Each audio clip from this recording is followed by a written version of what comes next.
చక్కని తల్లి చుక్కల్లో జాబిల్లి తల్లి ఆ పల్లె పాల తల్లి అల్లే జన్మంటూ ఉంటే ఓయమ్మో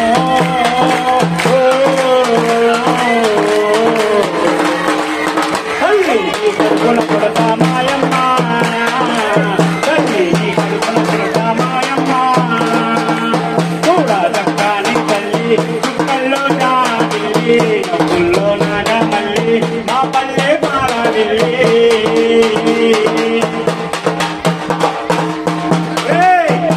ఇంత బానే ఉంది కానీ ఇందా నుంచి నాకు డౌట్ కొట్టేస్తుందిరా నాకు ఇందా కేకేసావు నాకు డ్రెస్ ఇచ్చావు మైక్ ఇచ్చావు పాట పాడమన్నావు కదా పాడేలే కానీ అసలు ఎదురు చిన్నపిల్లలందరూ ఈ స్కూల్ పిల్లలందరూ ఎందుకు వచ్చారు వెనకాల పేరెంట్స్ అదే మహిళమ్మ తల్లులు ఉన్నారా బాబు ఇక మహిళమ్మ తల్లులు ఎందుకు వచ్చారు మరి ఇక్కడ సార్లు వేదిక మీద సార్లు ఎందుకున్నారు అసలు ఈ మీటింగ్ ఏంటి అసలు ఇక్కడికి నన్ను ఎందుకు పిలిచావురా బాబు చాలా మంచి మాట చెప్తావా మనం ఇక్కడికి ఎందుకు వచ్చామంటే ఎందుకు వచ్చాము ఈనాడు పరిసరాల పరిస్థితుల గురించి అవగాహన కార్యక్రమం చెప్పడానికి మా గ్రామ మండలాఫీసర్ అవును మండలాఫీసర్ ఆధ్వర్యంలో హై స్కూల్ ఏర్పాటు చేశారు ప్రతి ఒక్కరు పరిసరాల పరిశుభ్రంగా ఉంచాలని సంస్థ పరిసరాల పరిశుభ్రత గురించి నువ్వు మాకు చెప్పడానికి వచ్చానంటావు అవునరా ఒకసారి ఎదురు చూసావా మహిళమ్మ తల్లులు రా మహిళలు మరి ఈనాడు మహిళలు అన్ని రంగాల్లో మరి ఈనాడు ముందంజలో ఉన్నారా బాబు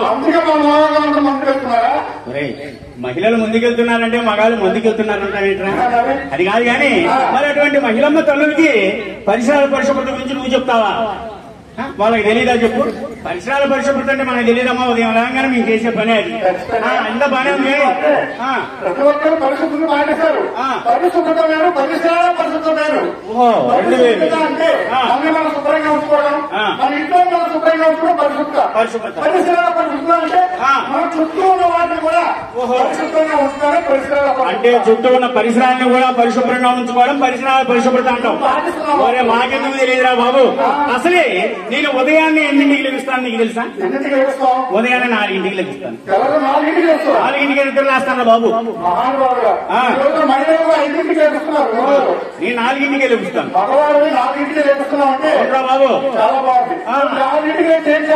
4ంటికి నిద్ర లేచి మా ఇంట్లో మూల ఉంటుందిరా చీపిరి పరక్కట్ట అంటాం చీపిరి తీసుకొని ఇల్లంతా శుభ్రంగా తుడిచేస్తాను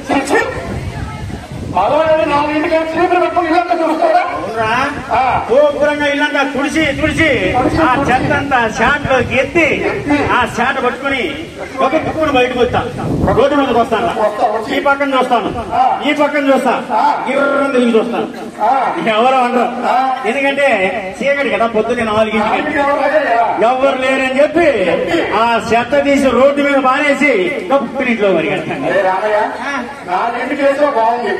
ఇల్లంతా శుభ్రం చేసుకున్నది బాగుంది ఆ వచ్చిన చెత్త రోడ్డు మీద పారేయడం ఓరే నాయన రోడ్డు మీద పారేయడం అంటావేంట్రా బాబు మొన్న ఇలాగే 6ంటికి నిద్ర లేచి చెత్త అంతా శుభ్రంగా తుడిచి మా పక్కనే ఉన్నటువంటి గోవిందయ్య ఇంట్లో వేసా ఆయన అప్పుడే బయటికి వెళ్ళాడు ఆయన లేడని చెప్పి ఆ పక్కింట్లో వేసా నేను వేస్తున్నప్పుడే వచ్చాడ్రా చూశాడు అంతే కర్ర తీసుకొని ఊరంతా తిప్పించి పిచ్చి కొట్టుకు కొట్టాడు ఇంకా నొప్పులు దగ్గర అందుకని వీధిలో వేసా వీధిలో అయితే ఎవరేమంటారుగా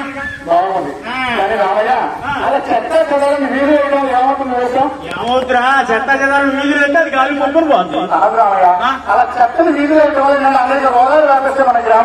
ఏంటి నీ ఒక్కడిని చెత్త రోడ్డు మీద వేస్తే రోగాలు వచ్చేస్తున్నాయి ఆ గ్రామానికి ఎలా అనుకుంటున్నావు చాలా మంది ఇంటి శుభ్రంగా చేసుకొని ఆ వచ్చిన చెత్త చెదాలను రోడ్ల మీద పారేయడం వేయడం ఏదో ఖాళీ ప్లేస్ కనబడితే చాలు మన వయలో ఆ ఖాళీ ప్లేస్ చెత్త బాబు ఆ చెత్తలో దగ్గర కొత్తగా వేస్తే ఏమవుతుందంటే చిన్నపాటి వర్షానికి చెత్తంతా చిత్ర అయిపోయి అక్కడ మురుగు వాసన మురుగు పట్టి అక్కడ ఈగలు ఏర్పడతాయి ఈనాడు ఈగలు అనేక రకాల అంటువ్యాధులు ఈగలు ఎందుకంటే ఒక ఈగ ఒక రోజుకి 2 నుంచి 3 కిలోమీటర్లు ప్రయాణిస్తుంది చేస్తుంది. 3 కిలోమీటర్లు ఈగెళ్ళిపోయింది.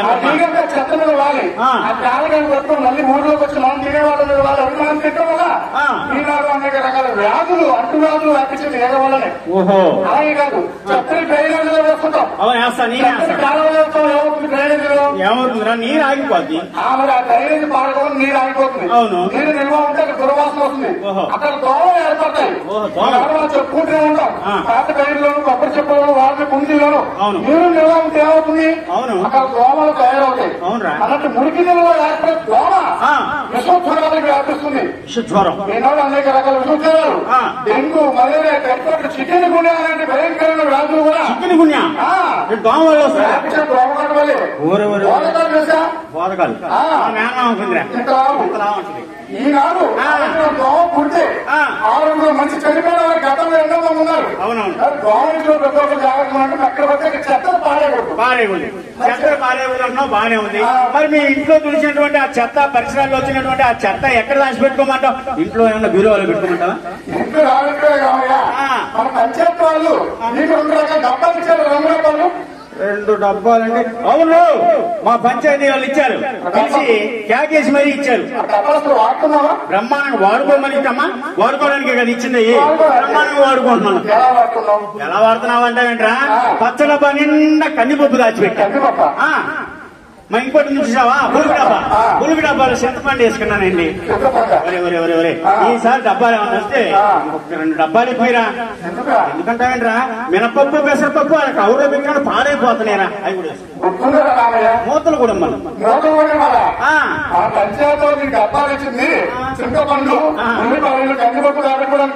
స్నానాలు చేయడానికి అంటావా? మనం చెత్తను ఎక్కడ పడితే అక్కడ పారేస్తున్నాం. అలా చెత్తను ఎక్కడ పడితే అక్కడ పారేయకుండా పారేస్తే చెత్తను పారేయకుండా ఆ డబ్బాలో వేసి ఒక డబ్బాలో తడి చెత్త, ఇంకో డబ్బాలో పొడి చెత్త వేరు వేరు చేసి మన పంచాయతీ నుంచి రోజు బండి వస్తుంది. గ్రీన్ అమ్మ రేటు నువ్వు బాగానే చెప్పావు. ఇచ్చారు. తడి చెత్త అంటాడు, పొడి చెత్త. చెత్త ఏదైనా చెత్తే కదరా బాబు. రాజరామయ్య 2 రకాలు ఉన్నాయా? 2 రకాల చెత్త నీకు తెలీదా? అంటే అదేలేండి. తడి చెత్త అంటే ఏం లేదు. వాన పడుతుంది చూసారా? ఆ వాన పడినప్పుడు చెత్తను బయటపడేస్తే ఆ వానకి తడి చెత్త అయిపోద్దమ్మా. పొడి చెత్త అంటే ఏంటి తెలుసా? తడిసిన చెత్త పెట్టబడి ఆడిపోయి ఎండకి తీసుకెళ్లి పెట్టావు అనుకో, పొడి పుళ్ళు ఆడిపోయింది. అదే పొడి చెత్త. తడి చెత్త అంటే తడిసిపోయింది. నాకు 2 అవార్డులు ఇచ్చారు. తడి చెత్త అంటే తడిసిపోయింది, పొడి చెత్త అంటే ఎండిపోయింది కాదు. మరి తడి చెత్త వేరు, పొడి చెత్త వేరు. మనం బాగా గమనిస్తున్నాం. తడి చెత్త, పొడి చెత్త వింటూనే ఉన్నాము. కానీ పూర్వం తడి చెత్త, పొడి చెత్త ఉన్నాయా? ఒక్కటే చెత్త. అవును, చెత్త మొత్తం తీసుకెళ్లి మా వీధి సభలో వేసేవాళ్ళం బాబు. దూరంగా పారబోతున్నారు. కానీ ఈనాడు కాదు. ఈనాడు పనికిరాని చెత్త ద్వారా కూడా సంపాదించాలి. చెత్త వల్ల ఎన్నో ఉపయోగం ఉంది. చెత్త వల్ల ఈనాడు సంపద వస్తుంది. చెత్తను సక్రమంగా వినియోగించుకుంటే ఆ గ్రామం అభివృద్ధిలో ముందుకు వెళ్తుంది. అదే చెత్తను ఎక్కడ పడితే అక్కడ పారేస్తే ఆ గ్రామం రోగాల పాలవుతుంది. ఈనాడు తడి చెత్త అంటే, పొడి చెత్త అంటే మనం తెలుసుకోవాలి. దానివల్ల ఉపయోగాలు అంటే మనం తెలుసుకోవాలి.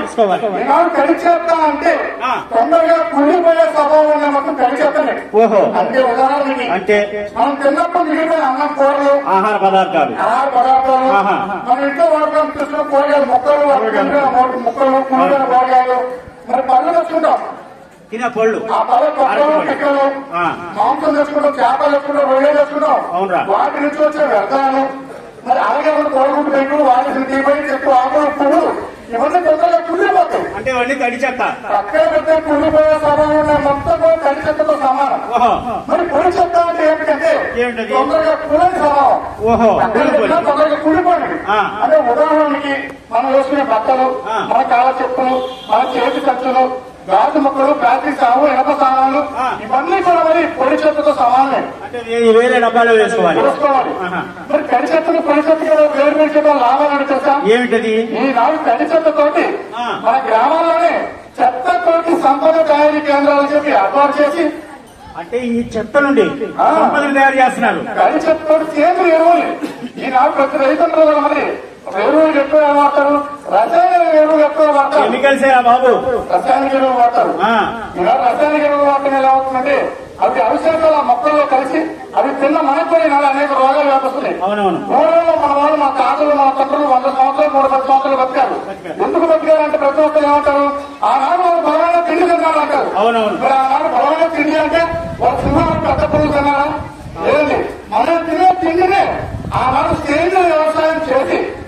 వ్యవసాయం ఎలా చేసేవారు?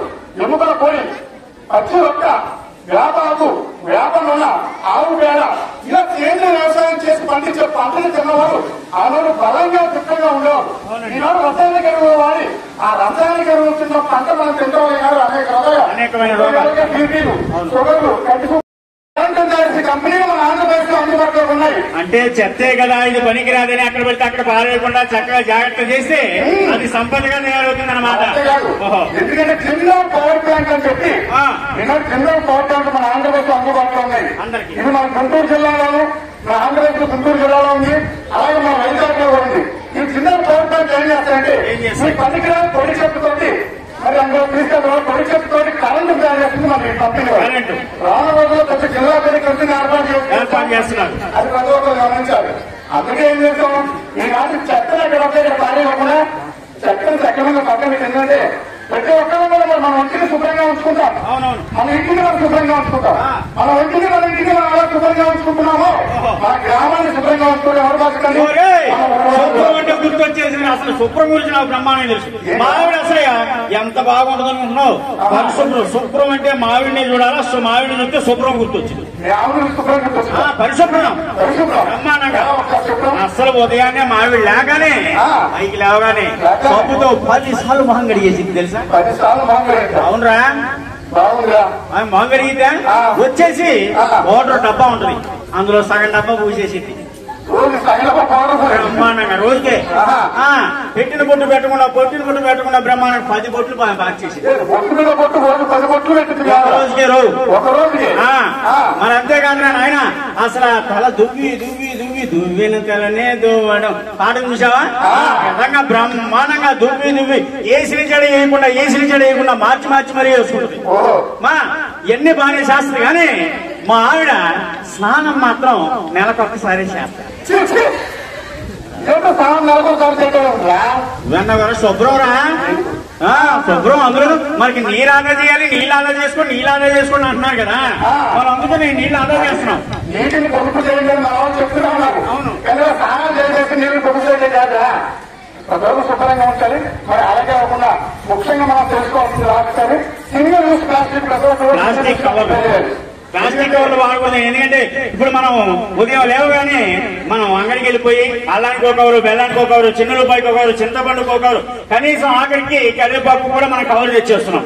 ఆ కవర్లు ప్రతిదానికి కవర్ తీసుకొని వస్తున్నాం. చేతులు ఊపుకుంటూ వెళ్ళిపోతాం, కవర్లు తీసుకుని వచ్చేస్తున్నాం. ప్రతి ఒక్కరం అంతే అలవాటు అయిపోయింది. ఆ కవర్లను ఏం చేస్తున్నాం అంటే సరుకులు ఇంట్లో వేసుకుని కవర్లు వీధిలో వేసేస్తున్నాం. ఆ వీధిలో వేసేసిన కవర్లు ఏమవుతున్నాయి అంటే గాలి కొట్టుకుపోతాయిలే, లేదా నేలలో కరిగిపోతాయని మనం అనుకుంటాం. కానీ అవి ఎక్కడికి పో, ఆ నేలలో అలాగే ఉంటాయి. అవి ఒక 1000 సంవత్సరాలు ఒక కవర్ కరగాలి అని అంటే కనీసం 1000 సంవత్సరాలు పడుతుంది ఒక ప్లాస్టిక్ కవర్. అలాగే భూమిలో ఉంటాయి. అవి అలా ఉండడం వల్ల ఎప్పుడైనా అనుకోకుండా మనకు వర్షం పడినప్పుడు ఆ వర్షపు నీరు అనేది భూమిలో ఇంకిపోకుండా ఈ కవర్లన్నీ ఒక పొరలాగా మనకి అడ్డం ఉండిపోవడం వల్ల ఆ వర్షపు నీరు భూమిలోకి వెళ్లకుండా వృధాగా బయటికే పోతుంది.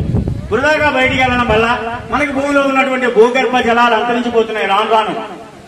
మరి భూగర్భ జలాలు అంతరించిపోతే మనకు వచ్చే నష్టాలు ఏంటంటే, ఉదాహరణకి మన ఇంట్లో బోరింగ్లు వేసుకుంటాం, పొలాల్లో బోర్లు వేసినప్పుడు అప్పటి రోజుల్లో చూసుకున్నట్టయితే ఒకప్పుడు కనీసం ఒక 50 అడుగులు అటు ఇటుగా తవ్వితే నీళ్లు పడేయండి.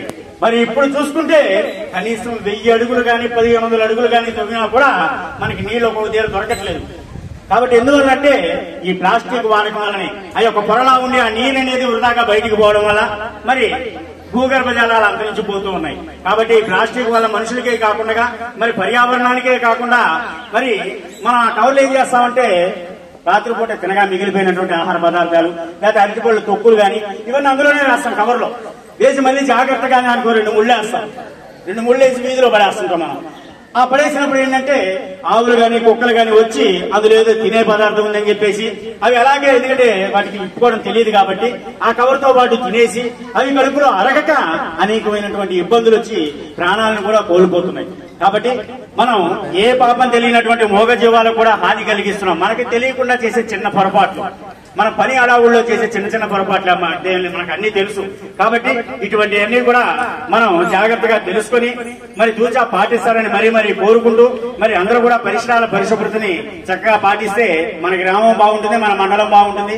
మరి ఆ విధంగా అందరూ కూడా పరిసరాల పరిశుభ్రతని పాటించాలని మరీ కోరుకుంటూ మరి మాకు ఈ అవకాశం ఇచ్చినటువంటి ఇంతసేపు మరి ఈ కార్యక్రమాన్ని చేయడానికి అవకాశం ఇచ్చినటువంటి మన ఎండిఓ సార్ గారికి, మరి వేదిక మీద ఉన్నటువంటి ప్రతి ఒక్క సార్లు గారికి, అదేవిధంగా మరి ఇక్కడికి వచ్చినటువంటి